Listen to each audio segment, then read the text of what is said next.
Whatever, man. Decentralization, like fucking yeah.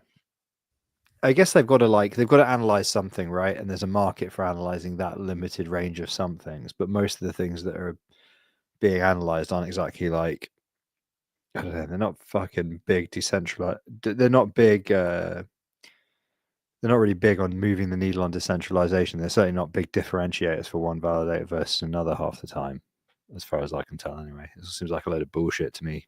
But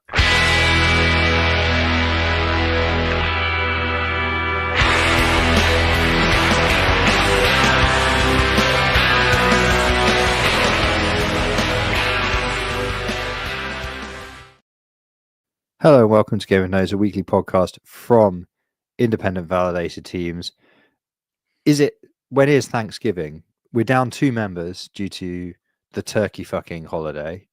I assume you don't fuck the turkey, do you? You cook the turkey. Well, it must be soon. It's this week, I assume, right? This Sunday? Is it always on a Sunday, or is it in the middle of the week? I honestly couldn't give you. I couldn't tell you. I'm looking it up. It's it's unconfirmed still. Why not just give me a date? Oh, straight into the history. Okay. Little D in the chat says it is tomorrow. First Sunday in October. Oh, no, that's what? Yeah, I was gonna say we're not in October, man. Fourth Thursday in November. It's on Thursday. Fourth Thursday in November. That is indeed, as the chat's pointed out, that is tomorrow. Happy days. Yeah, so Serp has taken the family on a holiday, so he's off having a good time. And Schultz is preparing the turkey. Stuffing it. Yeah. Legit. Yeah. I mean, there must be a lot involved with this food preparation if it's like, shirking the responsibilities to I think it's like Christmas. It's like Christmas, isn't it? I've never done like a Christmas thing where you spend like, I don't know, a day preparing all this stuff. Yeah. I mean, I have, obviously. But like, I think I would be more like, see, we've only recently like gotten a house. So, that's a requisite to do a Christmas, to like bring people into it. And well, you just go to family, Christmas, right? Yeah, exactly. But you need a house for it, right?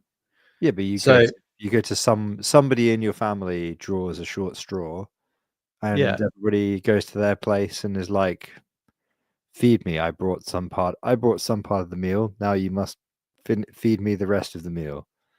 So I'm really banking on this fucking driveway situation that I've got that's going to keep people away. Nice house, but just really banking on this driveway, just keeping away the people. They'll be like, oh, you want to do Christmas today? Then I want it to be nice and known that the driveway is incredibly shit and there's no parking out there. So when people are like, doing the straw drawing for where Christmas is going to be, we can go, oh, well, we would love to have everyone over to our place. And they go, wow, it's that fucking driveway. Okay, yeah, it is a bit shit, isn't it? I think your driveway is bigger than my entire street, having seen a picture of it. But, that's just Australia for you. Yeah, but it's also a cliff. It's just vertical. Yeah, but, another reaction to that would be like, toughen up. Yeah, I mean, I don't care. I love it. I got 3.5 tons of car that I drive out with it every day, go through fucking $4 of fuel getting out of the driveway. We were looking for a like a second vehicle that's smaller to get around with the kid in town. I don't know how foreign of a concept that is to like a Brit, but judging by the huff, I imagine that's like uncommon. Everyone in Australia's got 2 cars. Some people have 2 cars if they have 2 jobs that are in like very different places, but like that's, I don't know, like it's not wildly uncommon, but I would say most people, like whoever really needs the car in the family would take the car, and whoever can get to where they're going on public transport de facto draws the short straw. Like I can, yeah. Even people I know that do shift work, the only people I can think of that have 2 cars, they're both doctors. They both work at different hospitals, and they both do shift work. So there's sometimes times when one is on a night shift at one hospital and one is on a night shift at another hospital. And if your shift is like in the middle of the night, like it's basically taxi or nothing, or taxi or yeah, basically nothing. Even night buses in the city, I think, stop at 3 a.m., something like that. So, you're shit out of luck, right? Anyway, but relatively uncommon is my feeling, to conclude. Okay. Well, here, basically everyone and their kid has a car. Like, the country's so fucking big, you just need a car to get around. Like, even getting into town is 15 minutes in a car, so it'd take you like half the day in public transport. Interesting. How many kilometers? How many miles is it to town? Miles? Yeah, or kilometers, like whichever one you use. I don't know.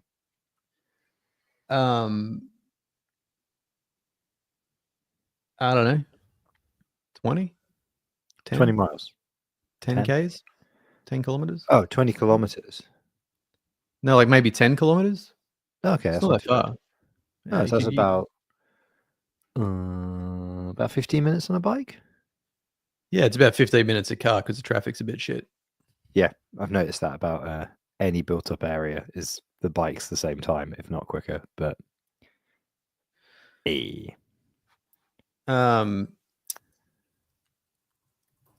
So anyway, my story was your story was to driveway do with the house, because we're trying to look for a second car.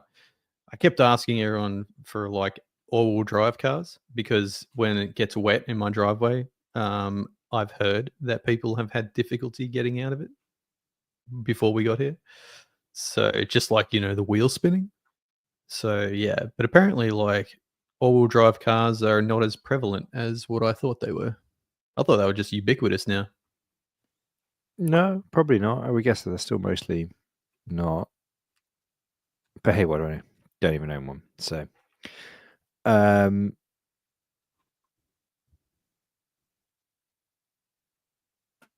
Nice pause. yeah, I It just almost couldn't looked stop. like you just fucking checked out.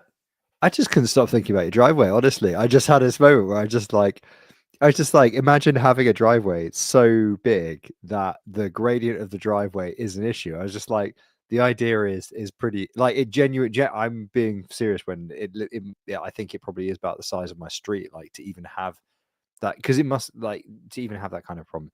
Anyway, shit. Like so, yeah. What's that? What was so yeah? Okay. So this week we're down 2 people.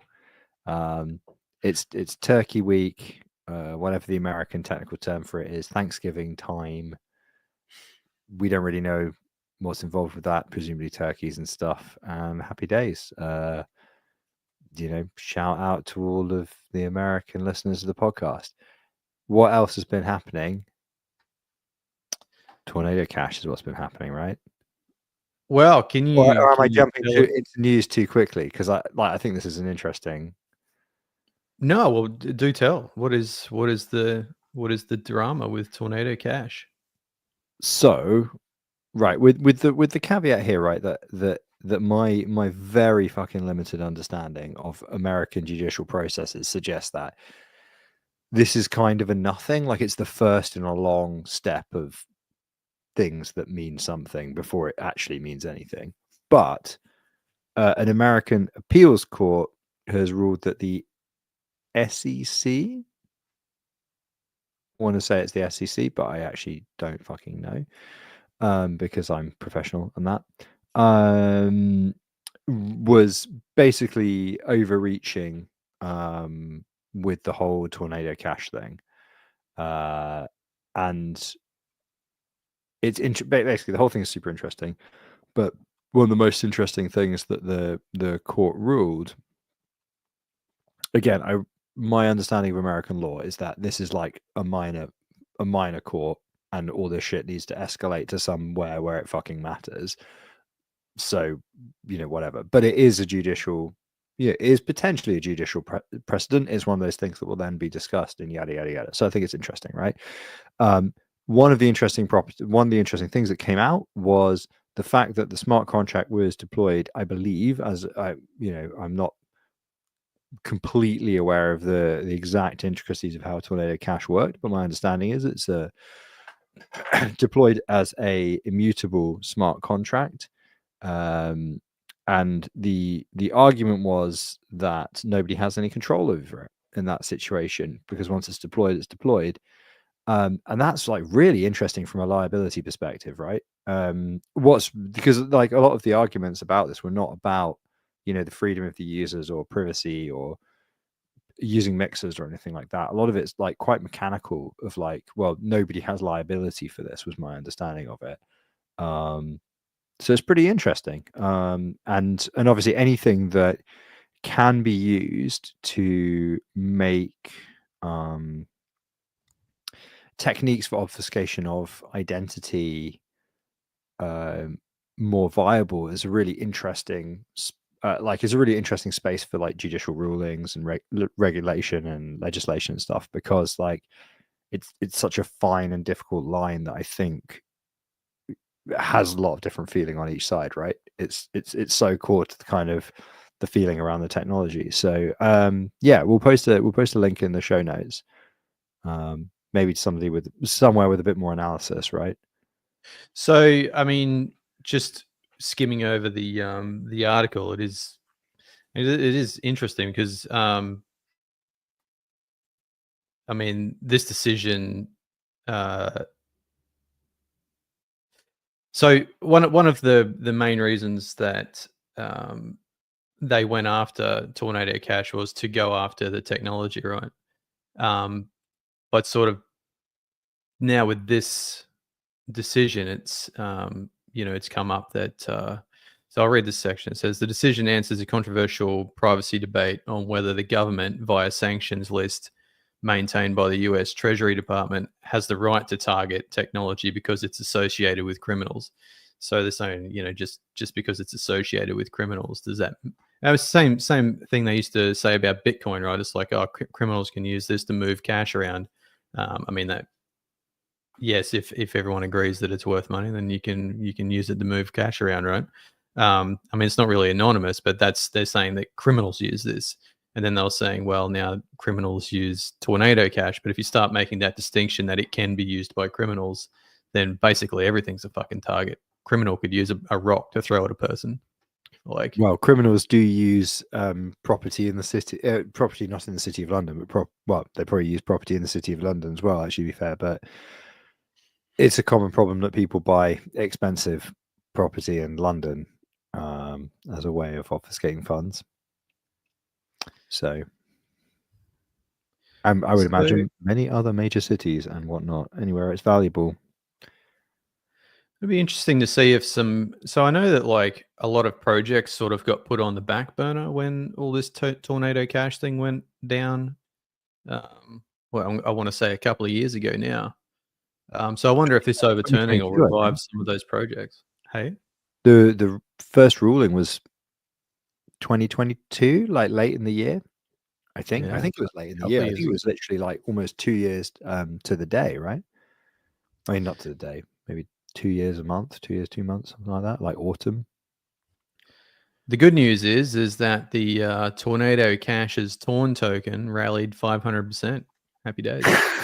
Happy days. Are we back, baby? We're back, baby. To be fair, it's one of the many indicators. It's one of the many bullish indicators, not financial advice. But yeah. So someone went to jail because of this, right? I wonder if they're going to. It was in the Netherlands, though. Oh, okay. It's nothing to do with the US. I don't think it's to do with the US. I mean, like, this is the thing. Like, it's interesting it's happened in the US, but the US ain't the only player in town that wants, this stuff wound up. Well, I mean, maybe this will set a precedent for action elsewhere as well. Let's hope that they get our man out of jail. Yeah, well, there's I mean, on the privacy thing, there's a whole bunch of things that I think are kind of understood in the privacy literature, like academic literature on the subject, that are look, lawmakers have to like rule in a certain way. They have to legislate, and obviously, like subtlety is not a necessarily a valuable quality, and normative opinions and stuff like that are also not a desirable quality in lawmaking. But I think like the property that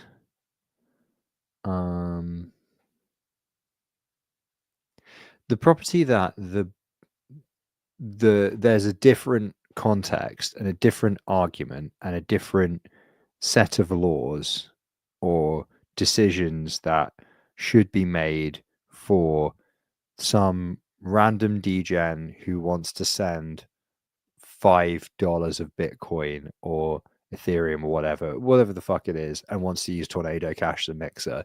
The context of that person's privacy is very, very, very different from somebody trying to move $200 million or something like that, or repeatedly moving that. And it's not like when you move a lot of cash, right? Eventually somebody has to accept it to be spent, right? And that's how these things always get found, right? Even when people before on-chain analytics got as sophisticated as they are as it is now, there are still people getting busted all the time for Bitcoin, for large Bitcoin holdings, because eventually you try and do something in the real world with it, and somebody has to say, "Hey, where did this money come from?" And there isn't a good fucking answer. So like, it's a tricky one. It's a tricky one because I think the money laundering and the money laundering and what it's called CFT, the counterterrorism financing or whatever, and all that sort of stuff. Like, I can absolutely see the rationale for it, but I think it's such a heavy-handed instrument for affecting the average end user who is not doing anything like that. Like it's really fucking tough thing. I do get it's like a really tough thing to legislate, even as I don't necessarily agree with the way that stuff is going necessarily. But hey, this is probably a good thing for privacy, right? This ruling. So, hopefully it sets some kind of a precedent, or at least reopens the discussion in a more sensible way. Maybe, don't know. Possibly. Is this? I don't know. Fuck it. Is this bullish? Like the main question we need to ask ourselves now. Let's not worry about any of the nerd privacy bullshit. That's whatever, man. Let's Is keep this bullish news? Let's keep it to the level of cutting insight and analysis that viewers and listeners come to expect a Game of Nodes. Is this a bullish indicator? Yes or no? Well, I think anything that is positive towards crypto is like part of the conglomerate of news that will make crypto bullish again. So I think the general consensus is bull market now for, the next period. How long's a period? 6 months, 2 years, who knows? 1 day. No financial advice. But I think there's like a few things stacking up now. Now that you've got what is potentially a crypto-friendly government in the United States, and then Elon Musk having like a pretty big influence, I guess you would say, on the government at the moment in the United States. I think these are all things that are sort of probably going to start to be the catalyst for pushing a bull market in crypto. You're getting good news come through every so often. I guess it's all just mad. Like the level to which this stuff is just mad animal spirits, like genuinely deranged.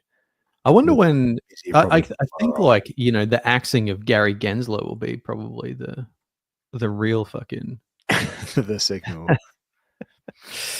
When he gets put to pasture, maybe that'll be the real catalyst for a bull market. Who knows? Yeah, I mean, it'll be interesting to. I mean, it's as you know, I don't really give too much of a shit about any of that. Like people get really, really, really butthurt about people talking. What's it called? Not even talking smack about crypto, but just try. Anybody who says anything that's in any way not like to the moon, To the moon, to the moono. But then look at Juno. It is to the moon. Well, it was to the moon. It's now in the dustbin again. Yeah, I don't know. I kind of think like yeah, it's difficult. Like on the one hand, like obviously as validators, as people who work in the space, people who want to build projects, like the return of positive sentiment is like a requirement when the markets are essentially built on the most insanely volatile asset. But then I guess a lot of the stuff that I'm kind of working on now is like, at least conceptually, like sort of doesn't really rely on its own tokens or whatever. So I guess I'm like beginning to be more flippant about what the wider market is doing, but adoption is always going to be a thing, I suppose. Yeah, well, that's. It's payments mean, versus, but then it's like kind of a different world, like payments versus like cryptocurrencies are something very, very different from a payment medium. They are.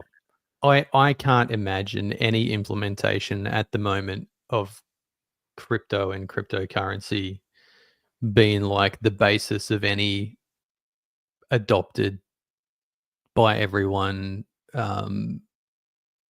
like payments or a back end for like a a ubiquitous payment system. Whatever that thing ends up being will be like Well, owned by the banks. it's going to have to be stables. It's going to have to be stables because But it crypto. won't be something that's built publicly, that's for sure. It'll be something that's built by the banks or the governments. We all want it to be like something that's built publicly and open source, but I can't imagine it will be. I think it may well be open source. Yeah, actually. So that's a place where I would disagree. I think it will be open source, but I think it will not be deployed probably. Probably by anybody other than seriously regulated financial institutions. Like I was having a conversation in the week with somebody about some of the use cases and things that we're working on with future money and stuff. And I'd been having this like, well, hang on a minute, hang on a fucking second. Like, why do you need to wait for a central bank to move on the technology choices when you have stablecoins? Much as I fucking hate stablecoins, like just find a back end that has native USDC and use them as your on ramp, right? Because you're always minting 1-to-1 anyway. Like it doesn't really matter as long as you mint, as long as you create it, because most digital cash implementations, like you have a ledger as a pure settlement layer just for a proof. Like it doesn't actually matter, and it doesn't if you or somebody else or validators or whoever, like somebody is going to have to be paid a fee for transmission, and somebody is going to have to pay the gas fees of the underlying ledger, right? If you run that ledger, you can just turn gas fees off because it doesn't matter. You can run it as a consortium ledger, right? No big deal. If you run it on a public permissionless ledger, there's still no data leakage, but you could just like write it to any third-party ledger, Polygon, a Cosmos ledger, near Aptos, Solana. It doesn't really matter. Somebody has to pay the gas fees, but that presumably comes out of validators or node infrastructure providers who are getting fees for the transactions, right? And I was just like, how has nobody gone to market with this exact solution with a privacy preserving technology, which onboards at each end via stablecoins? Because then your regulatory burden is always going to be on the recipient of the funds, right? Taking them out and then going to a centralized exchange, right? Which is exactly the situation we have right now. The obvious answer, right, being that everybody gets super sus if the majority of your business comes through stablecoins, right? So even if you're like a coffee shop and you accept stablecoins, you've got to cash them out via Kraken or Binance or something, and your business bank is going to fucking have kittens. Let me tell you, like validators, we have this problem all the time, right? Maybe less so for you, but certainly American colleagues of ours, friends of the podcast, have had a lot of fun with being debanked. It's a thing that we've struggled with on a couple of occasions. And I guess that problem would become more widespread and it would become an adoption problem pretty quickly, I think, if you were trying to onboard and on-ramp and off-ramp via stables. But I was trying to work out, like, why has nobody done this? And anyway, so I was talking to somebody who understands the legislation, the regulatory position at the moment a lot better than I do. And they were like, well, it's our belief, right, that as the deployers and maintainers of the infrastructure there, even if that's just a smart contract on and off ramp, and then you run your own system over here, even if you can say about your own system, we don't know, we don't care, you become the regulator. You're going to basically become the regulated entity that has to do the CML, AML, CFT stuff, the anti-money laundering, the KYC and all that kind of stuff. And that was really interesting because I thought even in the case of like, it kind of makes sense in a sense, because if you've ever used Circle versus just buying USDC and stuff in the wild, super easy to use. Try and use Circle's platform, and it's a fucking nightmare. It's really hard to use. Last time I tried to use it anyway, it was much more hassle than just using a traditional bank. And so that must be the answer, is like the regulatory burden of that stablecoin situation from a KYC perspective is still quite high. So yeah, I don't know. But this is why the Tornado Cash thing is like really interesting, because it's literally something that's come up in the last week where, looking at potential on and off ramps that used a blockchain in the background, it was like, maybe this is a solution. And then people more knowledgeable than me saying, no, it's really not. Like, that's a go straight to jail deployment. You'd think like the ideal on-off ramp like issuers would just be governments, right? Yeah, well, probably central bank, right? Yeah, so exactly, like a central bank or I mean that makes the most sense, but fuck, it's going to be a long time before. Yeah, I mean they're like going to be like the extent to which a bank of last resort is ever going to be like, yeah, we're going to take on systemic risk from a blockchain ecosystem as well as our national economy. I don't know. I tend to think you're actually never going to see that, actually. Like in some economies, sure, but I don't think you're going to see like the European Central Bank do it. I don't think you're going to see the Bank of England do it.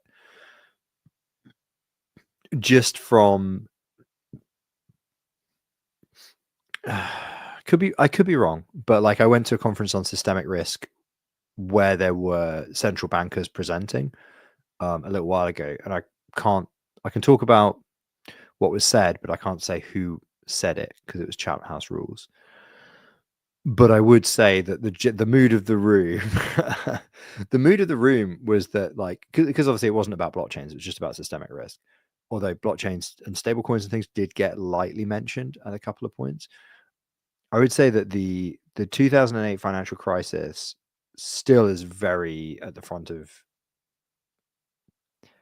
minds of banks of last resort, was my impression, and especially in the UK anyway. Like that was where the discussion from academics and people from industry, the relative risk position of American bankers versus maybe European ones was quite different. But yeah, they're still like the risk positions they're taking are still like very, very, very, they're very, very risk averse, right? And stable coins are, even stable coins is, I just don't see it like as a psychological problem. It's not as much as anything else, right?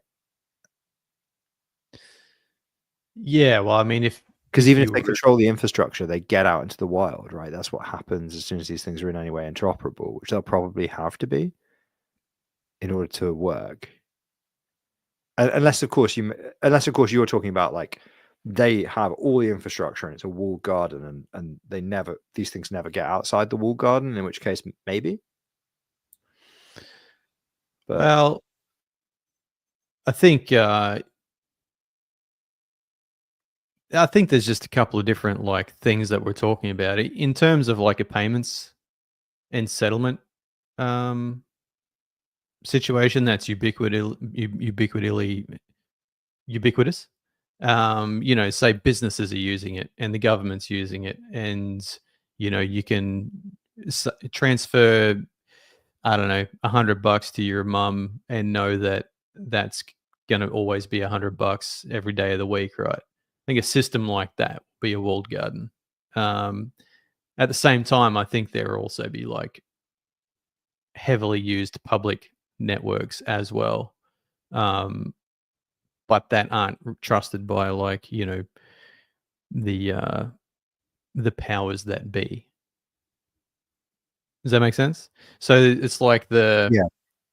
it's like So you kind of how you're in kind a of talking in about a you kind of talk about open. Are you talking about like open banking, which is so in like so like in instead of regular paying, society you have like your controlled banking, right? Which is you do your your transfers on the internet and all this type of on through the banks.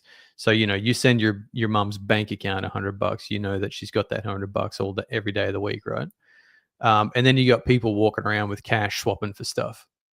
It's the same thing. It's just in a different system, right? It's not in that banking system now. It's out in the wild. It's peer to peer. People are going and giving it to each other. I think yeah. like I think you will have the same assets in a different system where people use it for what they want to use it for, and then there'll be like the regulated business system that is the back end of all of the business and banking, and ubiquitous throughout the world. Though I think it'll be like that will bring together the world of banking rather than the siloed systems that are in each country or whatever. I think that's a The utopia that's never to be going to happen. controlled.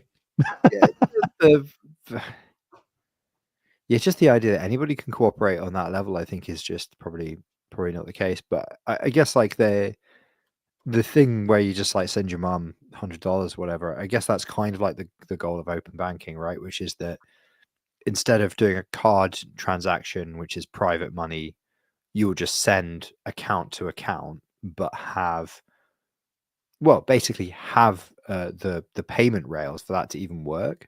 Because right now it is like very sus, isn't it? That you have cash or you have a card, probably, and those are probably your two options, right?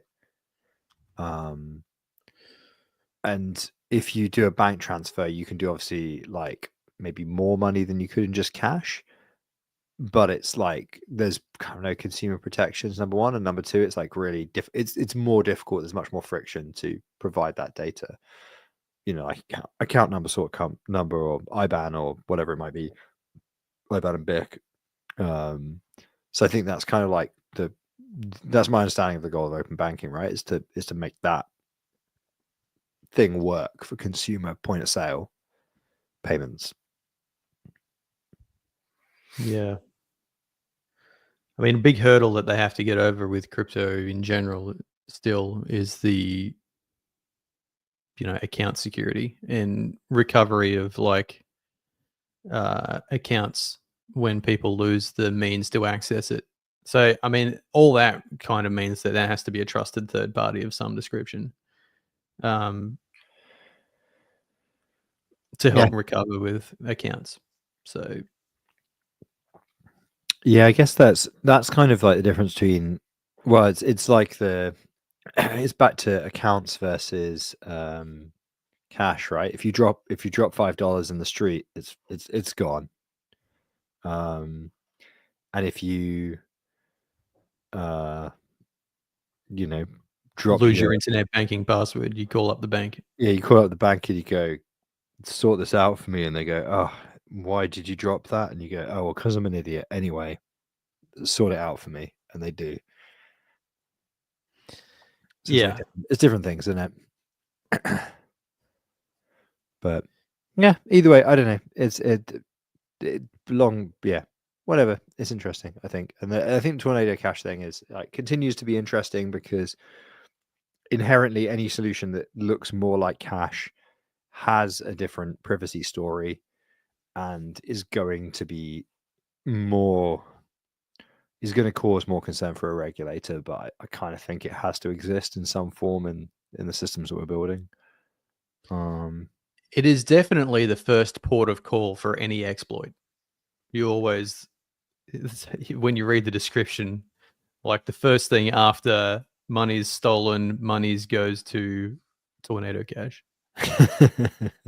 It's like yeah, true. always the first port of call.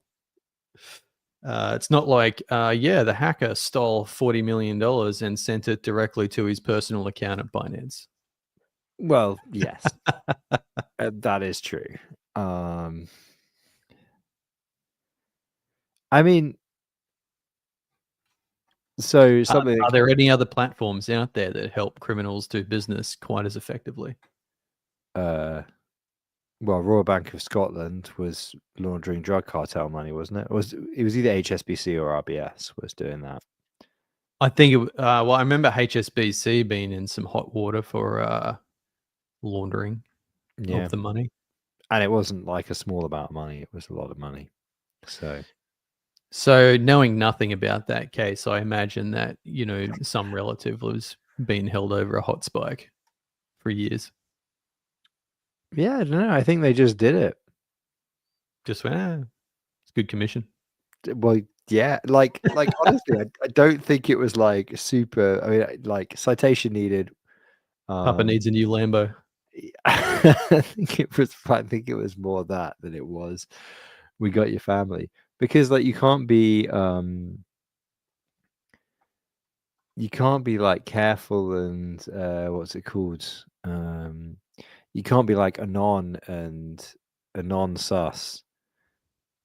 If you've revealed your identity by like grabbing somebody's family, that's like quite public and sus, right? Whereas just like, although I suppose it happens all the time, doesn't it, with organized crime, and they get away with it. So, yeah. What is a non-sus? Well, anon. You want to be anon, but without being sus, right? So you're just being. I was being too lazy to say all the words. So you're trying to be you are sus, right? Because you're an organized criminal or whatever, but you want to be a non. So you are sus, but you're also a non. And if you go like kidnap Trying to somebody's masquerade as a non-sus anon? well, maybe you want to be non-sus anon, I guess, right? And then if you kidnap somebody's family, then first of all, that person knows that pressure is being exerted on them because you've stolen their family. So you're as soon as you take their family, you enter into a game with them where you're in a kind of zero-sum situation with another party, right?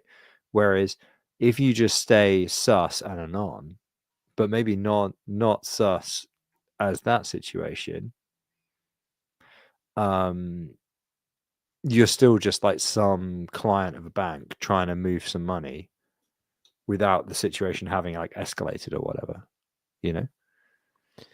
As Ben Davis says, organized criminals have all their paperwork in order. Good point. Yes, I can only conclude that they must do. Although, whatever. It's very like as again, a couple of our banking providers have tried to, with varying degrees of success, debank us over the years, and you do go. Everything we've filed is like you literally have all that information. Like there's not much room for hiding. If we were hiding, then we would be sus, but I don't think we're really that sus. But oh well, whatever, man. Like Whatever, man. as validators, we probably do the most boring job in crypto. I don't know if that's the case. I think we've got the most glorious job in crypto. Do you think? Yeah, What makes you think that? It's just like you're in the trenches. You're in the trenches. You're just you're making it all work. you're making money, you're losing money, I mean, you're losing money. you're losing money, you're You're buying losing hard money. You're losing drives. money. Yeah, Oh, but I love being a validator. I reckon it's great. I love the people. I love I like. Do you know what? waking up in the middle of the night and doing some shit on my keyboard real quick I and fucking, not getting angry about it. I fucking hate the work, but I love the people. That would be my review of validation. I mean, I love some of the people. There's still dickheads that you Oh, don't sure. like. Well, no, but the people we hang out with, the teams we like and hang out with, they're all great people. You know, like it's like anything really though. Sometimes you Real just validation is just the friends you made along the way, right? true. But it is a job and it is a business, and sometimes you fucking hate it. But I think for the most part, I wouldn't do anything else at the moment. It's like I you think say, I it's like most of the people. I actually like the work. I like to learn things, and it's a constant learning opportunity. I think I'm now we're largely back on bare metal. It's literally for me like what I was working on in 2014, which was like high volume data processing on bare metal. I'm like, am I like a young man again? And then creak. I'm like, nope, I'm not a young man again. I'm just living in a time freak. vortex where You're fucking young as man. You can still cycle. I think about doing exercise. I fucking start to throw up. I blew out my back tire today. Like had to basically walk home like a fucking scrub. Um Oh fuck! I thought that was like a euphemism for you shit yourself. no. Like you know when you know you need to do some maintenance, right? And You just put it off. well, no, it wasn't even that. Like, I needed I needed new tires, right? And for some reason, there just weren't any in stock at the bike shops near me. Like, there's really like they've got like Kevlar in them, right, to stop bottles, like broken glass and shit. Yeah. Like, and then in the end, I had to order them like online, and then they took a while to come or whatever, and they came in the week. But like it takes, I don't know if you've ever tried to get those fuckers on a bike. They're really hard to get on, the ones that are reinforced. It takes fucking ages and you cut up your hands. It's fucked. Whatever. But I knew I Just had to because do they're it. not like, flexible.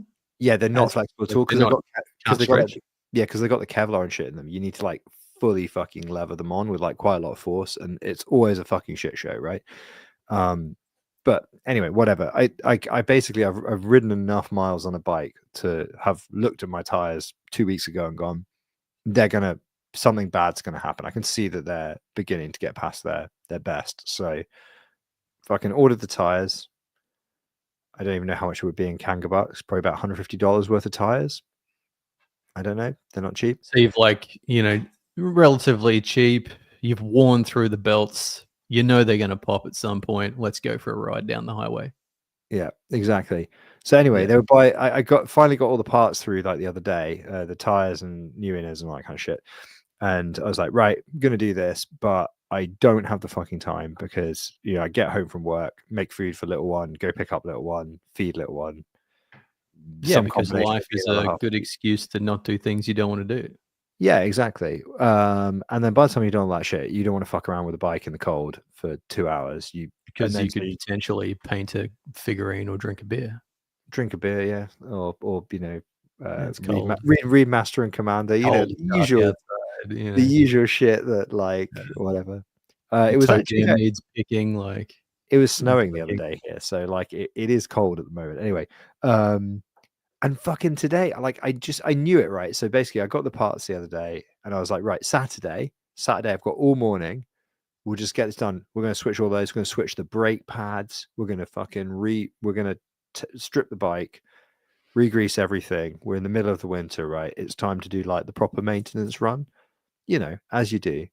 Preventative maintenance. We're validators, right? We know that you don't put shit off until the hard drive blows up because then it wakes you up in the middle of the night and nobody wants that, right? So anyway, I had my plan. I was like, Saturday, the bike will be okay till Saturday. Of course, like somebody stepped out in front of me when I was cycling home, and I had to I was like basically either hit this you had to rip a skid. yeah, I was like either cycle into this woman or kind of do a little skid, and then I did a little skid straight into a pothole, tires slightly past their best, boom, I think in Ugh, this scenario, the woman didn't exist, and you were just going no, back to your glory days and ripping a little skid. no. A little skid stop at the traffic lights. No, I've got. If I was doing that, I would be on the bike behind me there, which is a fixed gear, which I would be ripping mad skids on, because that's how you have to stop them. No brakes, baby. You just stop pedaling. Well, if you stop pedaling, the force of the pedals and the rear wheel will throw you over the front of the bike and like kill you, right? So how do you stop? You just whip it sideways. You do a little whip. You either, if you're very strong, you stop pedaling and you hold it, and the rear wheel will stop. Which that is a lot of pounds of force. I don't Do you even. lean forward in this scenario to relieve some of You the? would lean. You would lean your arms forward to put your weight on the front. You put part of your brace on the front wheel, and then you put your weight to the back to support your legs, because your legs are basically going to take all of the impact of the rear wheel stopping. My It's question really is, hard why to does do. this device exist? Like, why doesn't it just have fucking brakes? They're awesome Oh, invention. because once upon a time you didn't have freewheel ratchets, right? So bikes in the early 20th century didn't have freewheel ratchets, so they were all if you stop pedaling, the bike would try and kill you, right? So what you I'm really confused. Are you saying that you have a bike from the early 20th century in there somewhere? Is that what you're saying?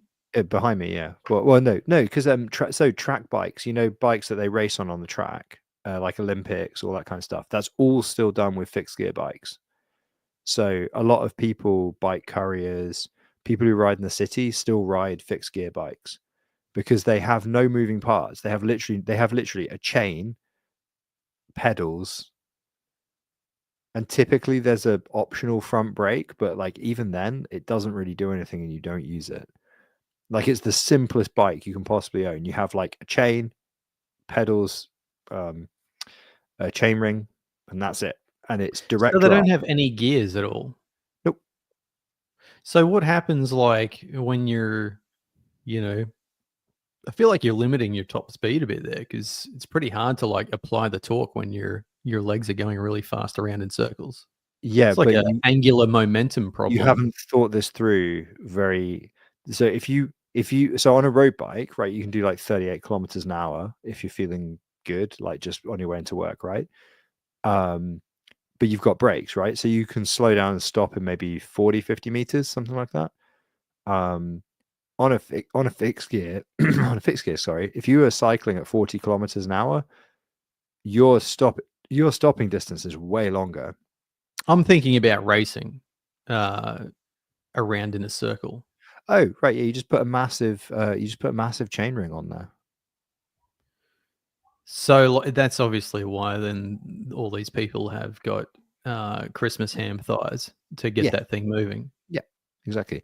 And remember, so because the other benefit of it on a track bike is it's more mechanically efficient because there's no gears, it's just one.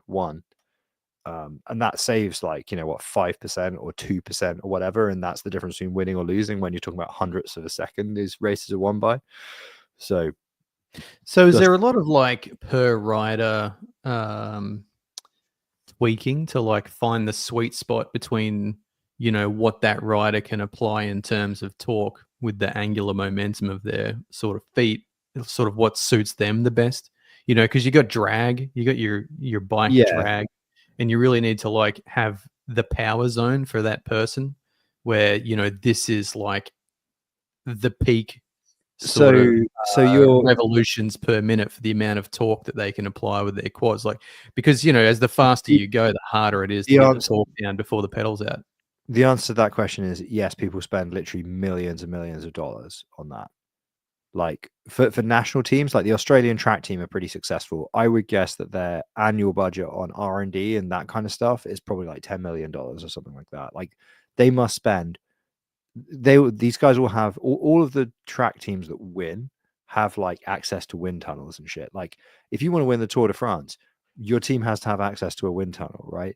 You will use every single like 5% extra efficiency, 1% extra efficiency. Like the height of socks is regulated in professional bike racing because it turns out in a wind tunnel they've tested this is that if you just have a sock that comes all the way up your leg, it's more efficient than skin, right? And so the UCI says, well, no, you can't just wear massive socks. You have to have like there's a maximum sock height because otherwise that's cheating. That's just wearing like aerodynamic extra stuff. So Right? it all is heavily regulated. So you couldn't, for example, have a different kind of mechanism for your pedal gear. Like you couldn't Exactly. Yeah. have like a Well, an think about like expanding gear or something that works on angular momentum. You couldn't do that.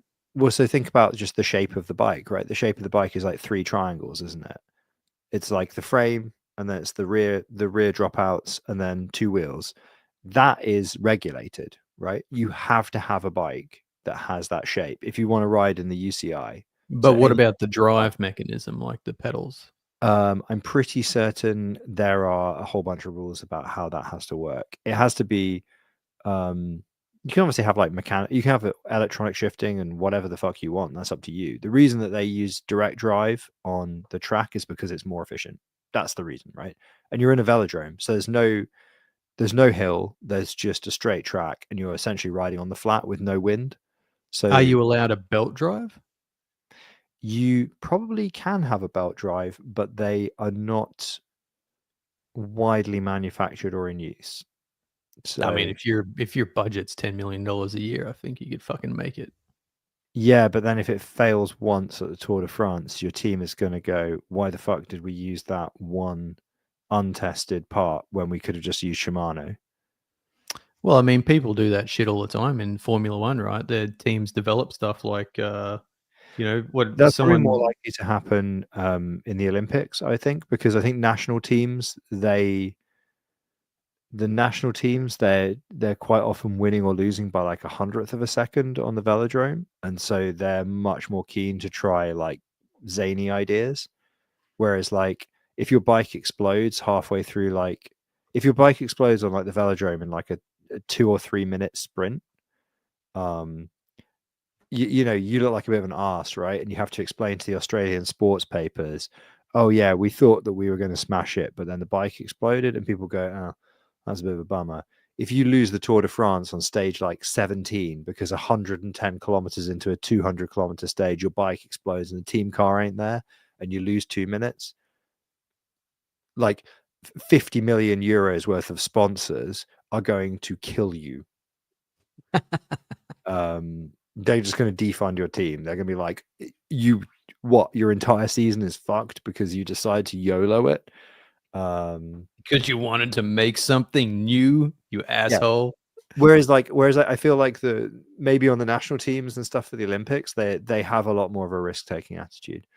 And also like in the past as well, because the Olympics and stuff and the World Championships and whatnot, to the World Champs to a lesser extent because that's a UCI race, but the rules that the UCI put down about what you could and couldn't do were very different to I think the Olympic rules. So I think you used to see like a lot more wacky looking machines at the Olympics because the rules were lighter. So like I mean, even now, I feel like a lot of the bikes and things you see on the velodrome, like the Olympics that just happened, were pretty wacky. Because again, it doesn't have to ride on a road, so it doesn't really have to. Like, you don't have to worry about like, oh, will the tires hold up for 100 kilometers of racing? Are they going to explode if they see a tiny bit of glass because the road's not been swept or anything, right? It's a public road. Whereas like on the velodrome, it's like, well, there's not going to be any fucking glass, so whatever. Unless Noel's there and he's throwing fucking. They're probably cans. As tinnies is probably more your style, right?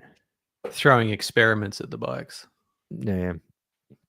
Maybe you should be. Maybe you should have been a mechanical aerodynamics performance coach or something like that in a different life. Well, I feel like, my knowledge of I thought about this. engineering. I thought about this for 5 minutes, and I reckon I could do it better than these guys that have been doing it for 20 years. Yeah, well, some people are just more mechanically minded than others. Well, there you go. Anyway, that's a very around the houses. I can't even why the fuck did we get onto bikes? I blew up my bike. Yeah, there we go. Yeah. Yeah, I mean, I was just wondering why you had a 1920s bike in your house, basically. So It's not 1920s. It's a sick bike. sick. Do you do a little bit of couriering on the side? Couriering? No, I just used to like riding fixed, and then I had a kid, and now I'm too scared to ride fixed because I'm a chicken. Got it. Yeah, So why do you keep it around? Is it just like a, because it's it's sick. just something you can't get rid of now? You're like, fuck, I need to keep that clutter. I mean, I could probably sell it for quite a bit of money. It's a really nice build, but I can't. In my heart of hearts, I feel like I will ride it again. We will ride again. we will. We will One ride day again. we will ride again. The world's paved with good intentions. There's a lot of things I want to like do, but just don't have the time or like the money or the patience. So, like a decade ago, I got a pilot's license, never flew again. You Would have a love to get pilot's back into that. license. Yeah, just don't have the fucking time. Like before all of it, before crypto and all that stuff. Back What? when I was a free man. Yeah, I just fucking, I had finished a project and a contract that I was working on, and I had a few pennies in my pocket, and I'm like, fuck, man, I'm having a holiday and getting a pilot's license. Went and And did then that. once you got a pilot's license, what happens? Went back to work, and then that was that. How, do you just like rent a plane from time to time? Like, how does that work? Yeah, I'd go like fucking 2 days a week. I'd go and rent the plane, go flying with the instructor, to get my license, then go flying by myself, and then went back to work, and then fucking no more flying. When you look at yeah, cool, man. That sounds sick. Yeah, it I'm is pretty jealous. cool. Yeah, The freedom of flying is like, there's nothing. I mean, it's not really freedom because it fucking costs a lot to rent, right? It's not like you just go down to the Hertz and rent a plane. You got to like go through the rigmarole. You need all the special license and um, competencies, and you got to log everything, and it's a real regulated bloody thing. But when you're up there and you can just go wherever the fuck you want, like really fast, it's great. You can't really land anywhere, but picking up what I'm putting down. Yeah, fair enough. Well, I mean, if you just like want to fly, then can't you just like go parasending or something? Because that's a lot less hassle potentially. Parasailing? When you see those guys with this big, the big wing. Parachute, like controlled falling. No, not parachuting. The one where you go up on a hill and then you pull that big wing, Oh yeah, no, fuck that. and then you just. Not doing that. Well, why? You just said you fucking. It's the I same want thing. something with a motor, Oh, right. Well, you can put a motor on those as well, right? Well, that's a different thing. That's paraglider. Yeah, maybe that's a paraglider. I mean, I'm not boned up on the difference. I don't fly. One's Yeah. sail, other one's glide. Yeah, right. But if you do it in the, you make one of those big nylon sail things, like it's functionally the same, whether you have a motor on it or not. Like you're just strapping a motor to your back, aren't you? At the end of the day. Instead of like, yeah, a machine, I guess. Yeah. I'm just saying, Yeah, lower barrier to entry, probably. Put it this way, that ain't for me. Yeah. Okay. I prefer something, with a windscreen you can sit in, nice comfy seat, get your music going, put your aviators on like you're fucking cool. I can see that the pattern is comfy seat, no physical exertion. That's Yeah, but I just want to go like this. Like, I don't want to be like, oh, fucking trees. why don't you just like Microsoft Flight Simulator? You've got a spare desk behind you. You could get like a joystick and some rudder pedals and shit, and pretend you're flying like a 737 or something. I mean, if I was going to spend time flying, I'd just fucking go flying. But I just don't have the time. Just too much time in the shitcoin mines. Well, yeah, I guess when it comes down to it, that's probably the problem. Yeah. What you need is for the market to go Muno, and then you could finally retire to, well, not a beach, probably literally the same chair you're sitting in now, and just go fly your plane.